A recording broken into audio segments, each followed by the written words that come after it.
दोस्तों, अगर आज यह शख्स एक मुस्लिम रहता तो शायद ज़िंदा रहता।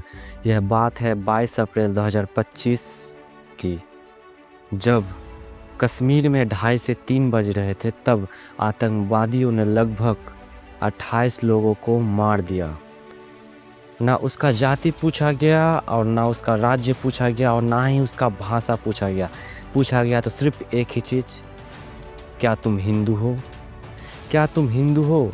जिसने कह दिया कि हाँ मैं एक हिंदू हूँ, तभी आतंकवादियों ने उसे सीधा गोलियों से भून डाला। कोई दया नहीं दिखाया गया और ना ही कोई ज़्यादा बातचीत की गई। सिर्फ एक ही सवाल था, क्या तुम हिंदू हो? जो जवाब में दे दिया कि हाँ मैं एक हिंदू हूँ, उसे गोलियों से भून डाला गया। लेकिन जिसने जवाब में यह बोला कि नहीं मैं एक हिंदू नहीं बल्कि मैं एक मुस्लिम हूँ, उसका पेंट उतार कर चेक किया गया और जब पूरा कंफर्म हो गया कि यह एक हिंदू है, तब उसका पर्सनल पार्ट में गोली मार दिया गया। कुछ दिन पहले हम सब कश्मीर के अंदर थे और हम सबको इतना प्यार मिलता था, लेकिन अभी ऐसा क्या हो गया कि सिर्फ हिंदू को ही टारगेट बनाया जा रहा है और उसे मारा जा रहा है। मंजुनाथ रॉय, कर्नाटक का एक परिवार जो कश्मीर देखने के लिए पहुंचा था। हमारे नज़र में कश्मीर एक जन्नत का ताज है जिसे देखने हर परिवार पहुंचता है, लेकिन इस परिवार भी वहां इसे देखने के लिए पहुंचा था। लेकिन इस परिवार को यह पता नहीं था कि मौत का फरिश्ता कश्मीर में इन सब का इंतज़ार कर रहा है।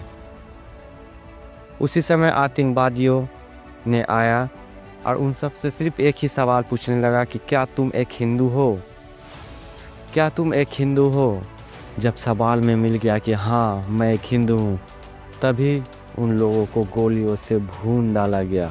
उनके बच्चे रो रहे थे, उनकी पत्नी चिल्ला रही थी, उसकी पत्नी चिल्ला चिल्ला के बोल रही थी कि मुझे भी मार डालो। जब तुम लोगों ने मेरे पति को छीन लिया मुझसे तो मुझे भी मार डालो।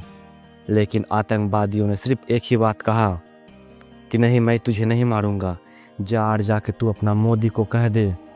यह सारी बात सुनकर हिंदुस्तान के हर एक व्यक्तियों का रूह कांप उठा। इतने बेरहमियों से इन लोगों का कत्ल किया गया, इन लोगों का मारा गया।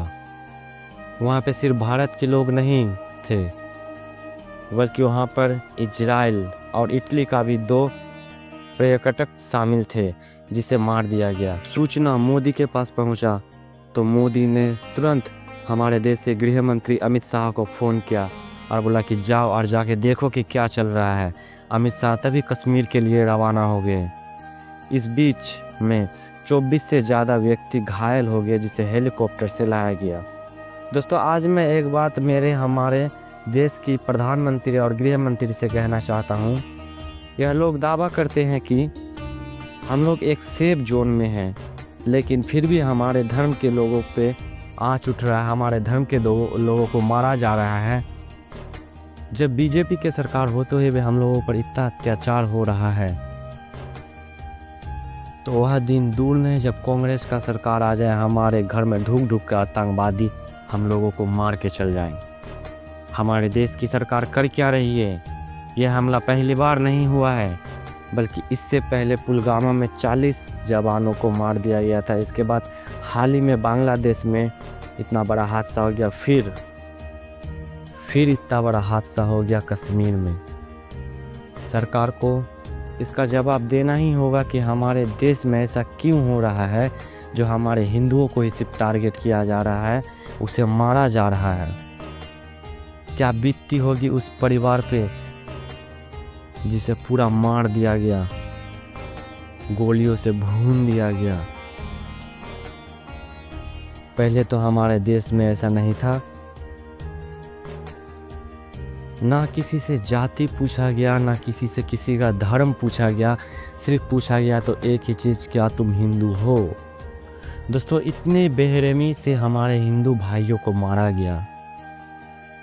इसकी जवाब तो सरकार को देना ही पड़ेगा कि ऐसा क्यों हो रहा है हमारे देश में।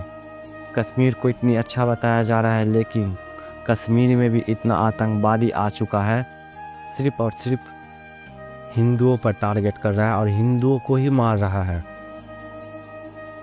पहले बांग्लादेश, फिर कश्मीर। ऐसा क्यों हो रहा है हमारे देश में?